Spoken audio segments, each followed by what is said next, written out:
جی معزز سامعین و ناظرین، السلام علیکم ورحمۃ اللہ وبرکاتہ۔ معزز ناظرین، آپ میرا فیس بک اور یوٹیوب چینل پیام سیاحت دیکھ رہے ہیں۔ چینل پر تشریف لانے کا بہت شکریہ۔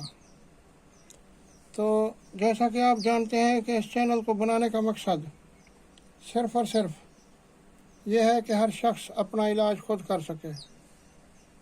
تو اس کا پہلا حصہ جڑی بوٹیوں پر مشتمل ہے اور دوسرا حصہ کشتہ جات پر مشتمل ہے۔ تیسرا حصہ بیماریوں اور ان کے علاج سے متعلق ہے۔ تو اب جو موضوع چل رہا ہے وہ تقریباً زنانہ امراض اور ان سے متعلقات۔ تو سابقہ ویڈیو میں نے لڑکا پیدا کرنے کا راز ویڈیو ڈالی تھی۔ ویڈیو لمبی ہو گئی تھی، اس لیے اب اس کا پارٹ 2 آپ کی خدمت میں پیش کر رہا ہوں۔ تو جس کو سمجھنے کی بہت ضرورت ہے،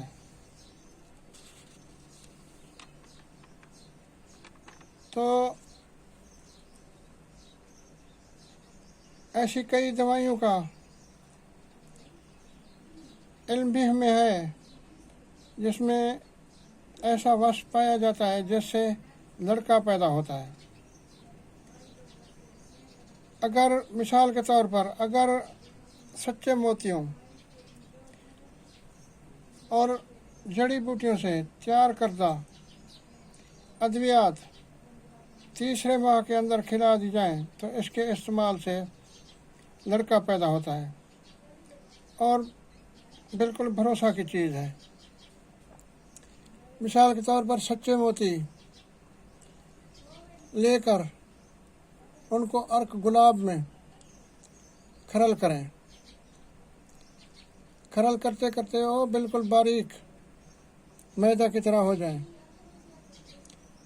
تو یہ حاملہ عورت کو تیسرے مہینے شروع کرا دیں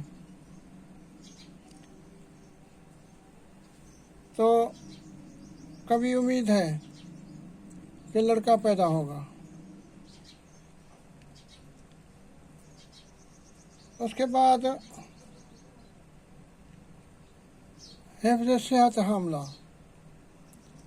کی صحت کے بارے میں خیال رکھنا، چونکہ حمل ایک طبی اور قدرتی حالت ہے، اس لیے ضروری ہے کہ اس کے نتیجہ میں عورت کی صحت خاطر خواہ طور پر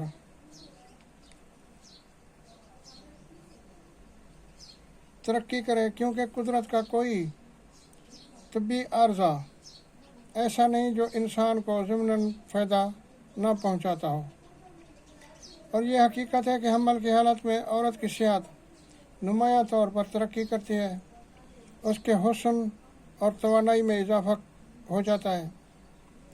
حمل ہی قدرت کا وہ ٹیکہ ہے جس میں یہ صورت پوشیدہ ہے کہ طاقتوں کو نشو و نما دیتا ہے اور اندرونی حسن نمایاں کرتا ہے۔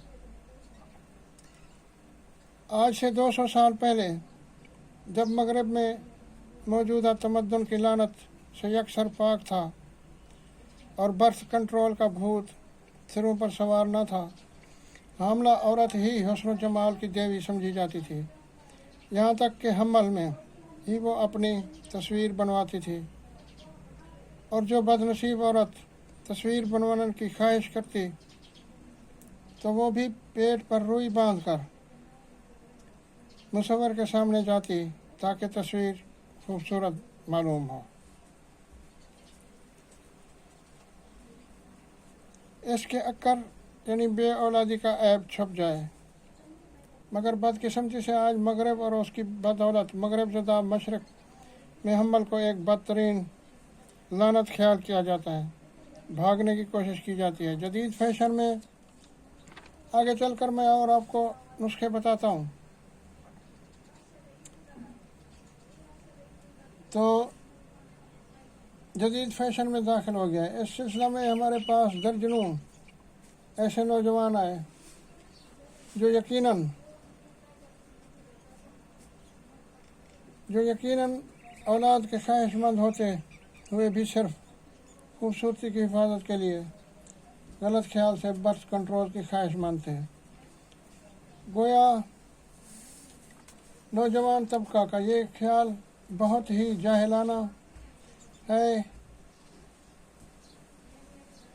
کہ دودھ پلانے والی عورت کے حسن و جمال میں انحطاط عارض ہو جاتا ہے، اور یہ وظیفہ عورت کے جسم کی خوبصورتی سے، اس کے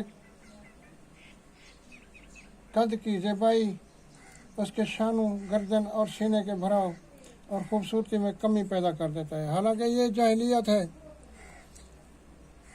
عورت بچے کو دودھ پلائے تو بچہ کئی امراض سے بچ جاتا ہے اور عورت چھاتی کے کینسر سے محفوظ رہتی ہے۔ تو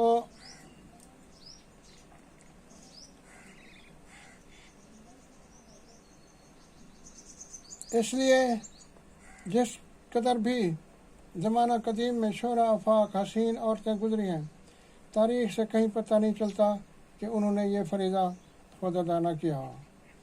اس کے علاوہ اب ایسی دوسری قومیں آباد ہیں جو اپنے بچوں کو دوسری عورتوں سے دودھ پلانا عار سمجھتی ہیں اور موجودہ زہریلی تہذیب سے کوسوں دور ہیں، مگر ان قوموں کی عورتیں صحت، تندرستی، زیبائی، قد اور حسن و جمال میں ان سے کہیں زیادہ ہیں، جنہوں نے دودھ پلانا ترک کر دیا ہو۔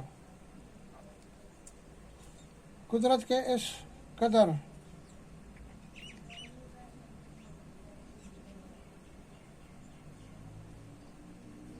حسین عمل سے عاری ہونا عورت اور بچے کی صحت پر اثر انداز ہوتا ہے۔ اگر ان میں عورتوں کا جبرانہ ہاتھ بھی شامل ہو جائے تو پھر انسانی نسل کی خیر نہیں۔ شرح پیدائش اور اموات میں کوئی تناسب نہیں، کیونکہ بچہ پیدا کرنے والی محسنہ اگر ایک ہے تو مارنے والے ہزاروں ہیں۔ قدرت نے اس طبی فرض کو بخوبی انجام دینے کے لیے ایسے ایسے سامان فراہم کیے ہیں کہ عقل حیران ہو جاتی ہے۔ چنانچہ حمل کے ایام میں عورت کے جسم میں چربی زیادہ ہو جاتی ہے، جو نہ صرف اس کے حسن کو دوبالا کرتی ہے بلکہ سردی، گرمی اور بچہ کو غذا کا کام بھی دیتی ہے۔ وضع حمل کے بعد سب سے زیادہ خطرہ جریان خون کا ہو سکتا ہے، جو حمل کی پیدائش کا لازمہ ہے، لیکن حاملہ کے خون میں ایسے ذرات کا کثرت سے اضافہ ہوتا رہتا ہے جس کی وجہ سے خون گاڑھا ہو کر جریان خون روک دیتا ہے۔ مثلاً اقراص خون اور فائبرین کی زیادتی۔ دوسرا خطرہ جو کہ وضع حمل کے بعد ہو سکتا ہے وہ پرسود کے بخار کا خطرہ ہوتا ہے۔ تو